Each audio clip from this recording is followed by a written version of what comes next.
Hi, it's Gaz from Moth Creaturae. With a quick video, I've just got a new tool and I wanted to sort of, not brag, but like kind of show you it and sort of let you into the workshop a little bit, you know. I appreciate when we started doing these videos, it was very much centered around the workshop and the sort of build of the workshop.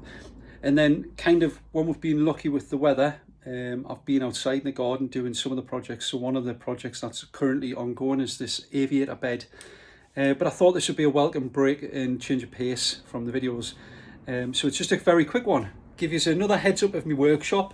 It has been in use for quite a few months now, and clearly, like everything in life, you kind of evolve things, you know, so you work out what works for you and what doesn't, and you try and improve on those areas.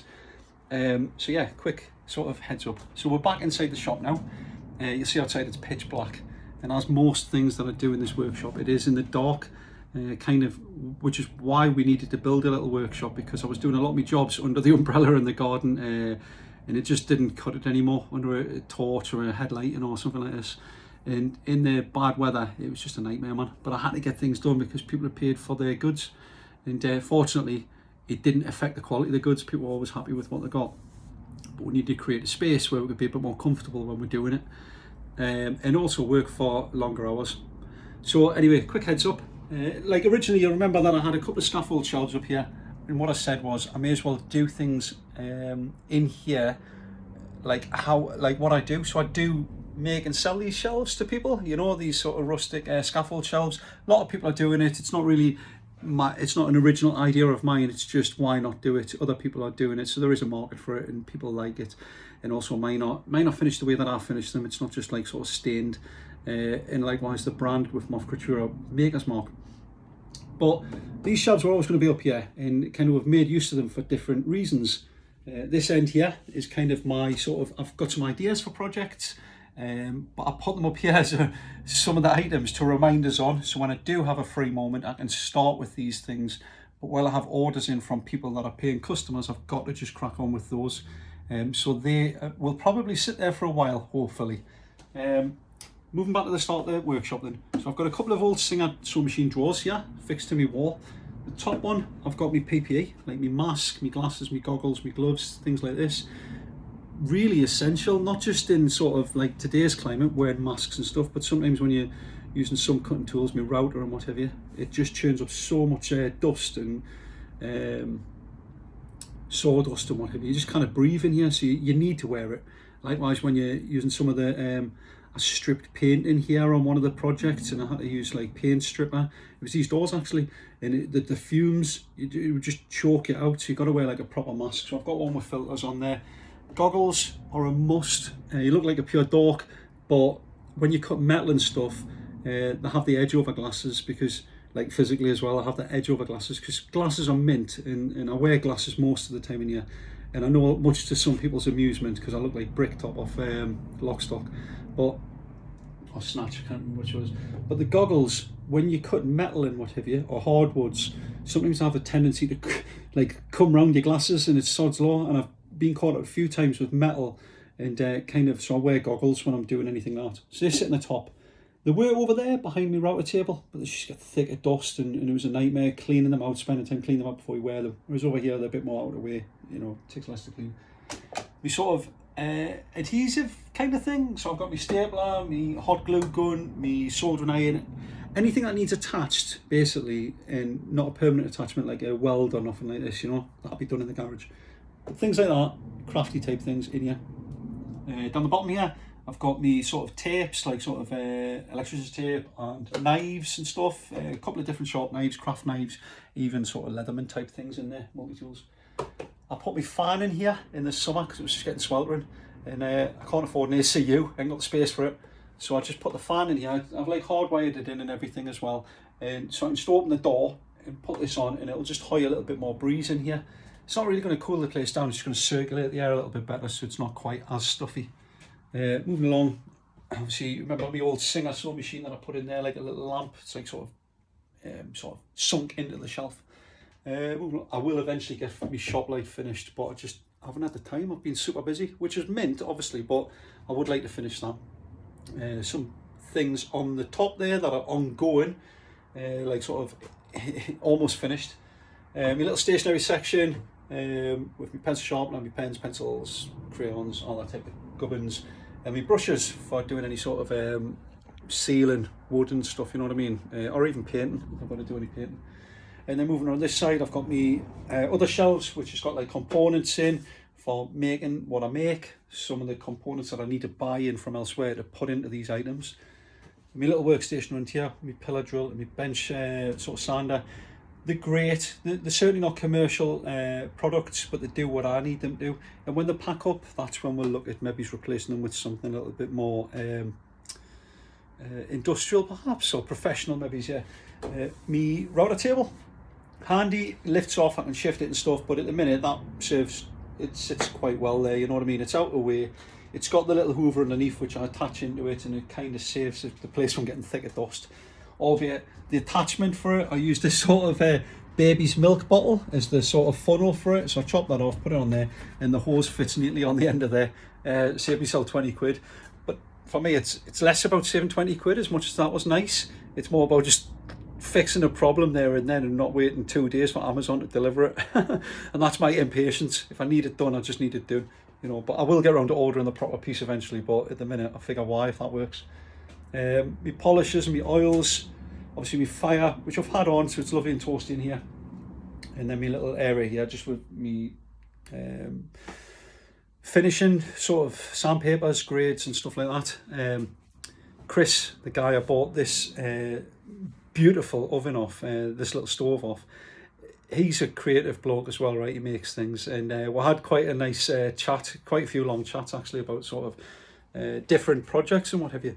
But he said to us, he says, a good tip for in your workshop, and I'll just pass this on to you guys, have sort of things up on your wall that you like things that inspire you, you know. So if you're all against it and you're getting stressed, and really the reason we do this and we're working with workshops is to kind of address stress, you know, to fix that and make we're happy, you know, in what we're doing something we want to do. But sometimes when you're up against it and the pressures, time constraints, this and the other, it can kind of mount up and it kind of takes the fun out of what you're doing. So have things that remind you about why you're doing it. I know it seems a bit morbid having skulls up and what have you. I'm not morbid. I just, obviously we have a skull in our brand logo, and but I do like skulls. It probably seems morbid, but I think they're pretty cool. Moving around, I've got my sort of fine cutting, if you like. So I've got my router up there, which I do use on the router table, but more often than not, unless it's a big job, I'll do on there. Or a load, if I've got like a big order of a load of one items, I'll do them on my router table. But otherwise I'll store it up there and I'll use it as freehand, because I quite like using it as freehand. Got my router tools, got my chisels, obviously all my screws and stuff that I use, stored away. Christ, that one was tight. Really tight, but stored away in old jam jars, screwed to the top of me, or the underside of my shelf. And I think it looks quite pretty, it looks quite cool, and but also it's a good way of storing stuff. And then moving around to my hand power tools, a couple of different sanders, one for palm sanding, like fine sanding before you go into sort of the finer grades. My belt sander, which just removes loads of material, my saw and my drills and my drill bits and what have you. But anyway, so that was a quick heads up. This video today is about my new tool. So I love getting new tools. It's kind of like Christmas Day when you're a kid, you know. But clearly tools are like toys for the man cave, you know, like working environments. But also they are quite nice, aren't they? Like I don't know if anyone you's watching it, if you've got tools and what have you, but they are super useful, but also they can be like tool snobs and all this. But anyway, getting around to it. One of the tools that I used for a lot of detail work was a little hand rotary tool. It was my Dremel, and it was this, my Dremel 4000. And back in the day when I bought it, it's like kind of 3 years ago or something, it was probably the top of the pops one that Dremel did. And it was a brand that I'd heard about, was familiar with, you know, and I'd bought a cheaper one, not a Dremel, but a cheaper brand before then. It packed up within months, you know. I've had this for now in 3 years, and it's never really failed us. It's overheated a couple of times, but the other day, halfway through a job, I've just taken an order for a lamp on my website. Obviously, the Moth Creaturae website's been live for like sort of 3 weeks now, 2.5 weeks, and yeah, I get super excited as soon as I get. Obviously, I set it up so I can sell stuff on there, but whenever I get a notification that someone's bought something, I'm buzzing. I'm like, yes, and yeah, someone's bought one of my skull lamps. So I was in the middle of making the skull lamp, cutting the glass, and my tool packed up, and I was And so I thought, right, well, I need to buy a new tool to finish this job, and it needs to be the right tool. I'm sure I won't buy the same tool again, and it would maybe last us another couple of years. But I looked at alternatives, and I don't know if you remember a while ago when I first did this, set up the shop, I made this little pigtail here, and it was so I could hand my tool up there, you know, and just use the sort of pen piece of it like this, freehand. Now, that kind of inspiration come from like when you see the more commercial units, you know, and you'll see jewelers will have their sort of little rotary tools hung up like that. And it got us thinking, you know, that's maybe what I want to look for. With my little handheld one, clearly I don't leave it on the shop all the time because the shop needs to be sort of purposeful, multifunctional, I suppose. So I couldn't leave this out all the time. So I'd pack it up in its little case and it would just get stored up here with my fine cutting bits and pieces. And the more commercial looking ones, you can't do that. They're out, you know, they're out and proud, and you hang them up and they're going to stay there. And I looked at the different sort of brands. I probably didn't read too much into it, you know. I looked at what was available, and the big factor for me was always going to be price. I didn't want to go with anything I didn't know about that was a cheaper product, and there might be some brilliant products out there that were cheaper than what I paid for this, what I'm going to show you in a second. But I've kind of been down that path before, and I end up replacing things quite often. So I like to go with things that have got a good reputation, a good brand name, you know. I'm not a brand snob, but I will go with things that have got good reviews. A lot of good reviews, not like sort of 3 or 4. And so help us out, get some reviews on here, get some good shout. But I went with another Dremel. As much as I don't know what other rotary tool manufacturers that make them for commercial settings would think about Dremel entering their workplace, you know, and kind of, because I know they've probably got this sort of perception that they're very much a DIY or enthusiast product as opposed to a commercial product. But the one I went for was this, and it's the Dremel 40 Flex, and as you can see, it comes in a nice box and all that bits and pieces. But the reason I went for it, and I bought it from a shop called Tool Store. It was online, and the shop's actually Alan Wadkins, I'm just reading that off there because I didn't want to mispronounce it. Alan Wadkins Ltd, established 1958, so they've been in business for a long time, so clearly they know what they're talking about when it comes to tools and hardware. But I found them on the internet, and it's decent to give a little shout out to people when you've had like a good experience with them. And I literally Googled what I was looking for, and of a sort of price bracket for this one particular product. It's not different products, the same product.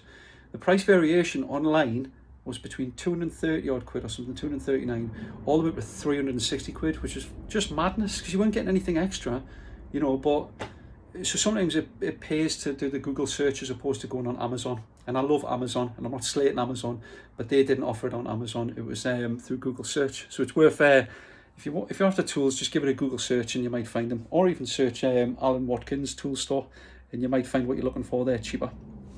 Also, when I was ringing up to speak to the sort of help desk at the store, I spoke to a lady there, and my concern was, if I spent a lot of money buying this tool, would I have to replace all the sort of the tools that fit in with it? You know, I wanted it to be compatible because I certainly didn't want to replace all them diamond cutters and sanders and stuff.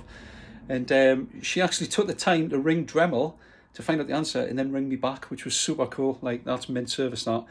So yeah, definitely I'll use these guys again if I need to buy another product. Right, moving on. So clearly I've addressed that. I didn't want to leave this out all the time so it would go away. But I wanted to create a workstation where I could leave this out permanently. And I was always quite envious of my friends that had workshops that had like a seated area, I suppose. Somewhere where you can sit down and do your business. Not like that, but sit down and do your work, you know. And I don't have that. I've got me carpenter's bench here, got my router table there, got my pillar drill, but everything's a standing job.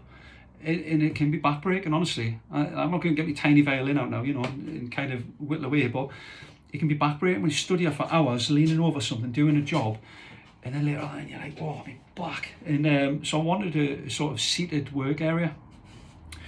And obviously, space is tight in here, you know, there's not enough room on good days to swing a cat. I've got a load of material down here because I've got a load of orders in for like chopping boards and stuff, so I need to get them rattled out this week as well. They'll be gone very shortly, but at the minute I didn't want to sort of impact on my floor space, so what I decided to do was on my carpenter bench, see, it's got these leaves here, like a cover that fold down super heavy. The fold over, they've got steel on the underside, so when you fold them up, it ends up being a steel top bench. And the old style benches for like colleges and schools and stuff, super robust, but you can do metalwork on the top. As we've already discussed in a previous video, this is a wood shop and related to crafts. And my garage is metalwork. I didn't want sparks flying off doing metalwork in here, where it could potentially ignite sort of sawdust or something, you know. And likewise, I didn't want sawdust getting into places where I'm maybe doing some engine work or something, you know, on the bikes in there. So it needs to be separated. So in here, what I decided to do was I used one of these leaves and I cut it out the other day, drew it out nice and neat, nice curve, measured out from the end there where I wanted it to be, measured there. So it doesn't impact on the floor space at all. Like, you've still got that area there, whereas had it come out, it would have come to here and it would have really impacted on my floor space. So I've got that little work sort of area there now. Got my little bench which just tucks underneath, nice and neat. The mirror is not valid. I just sit there looking at myself, like blow myself kisses. I put the mirror there just because out the way for now. I didn't want it on the floor, just hung on with a screw. But anyway, next to me shelves here with me little components in, I've managed to secure, because you get this in the pack, you get this bracket in the sort of wall mountable little bracket attachment. That comes in the pack.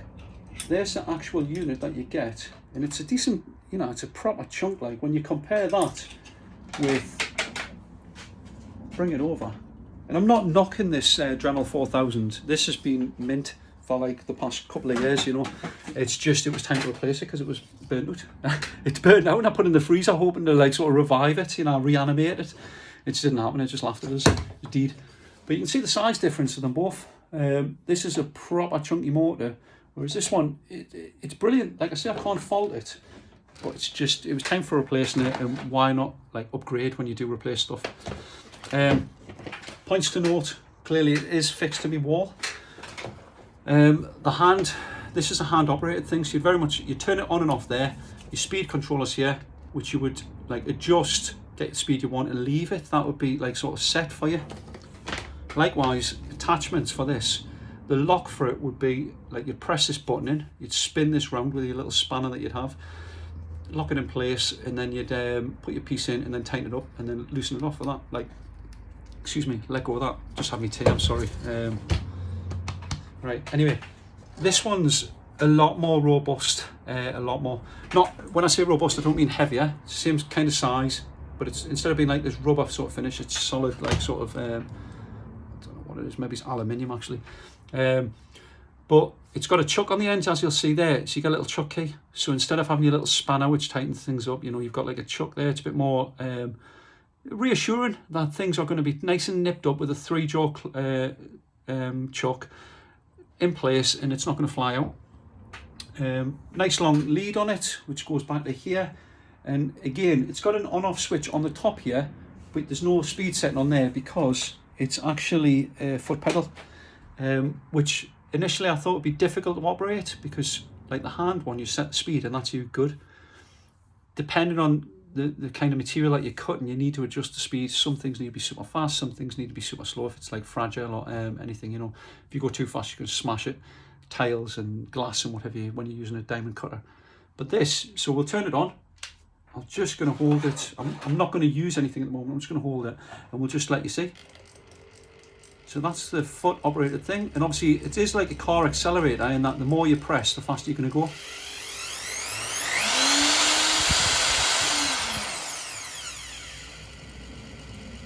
And I thought it would be really difficult to control.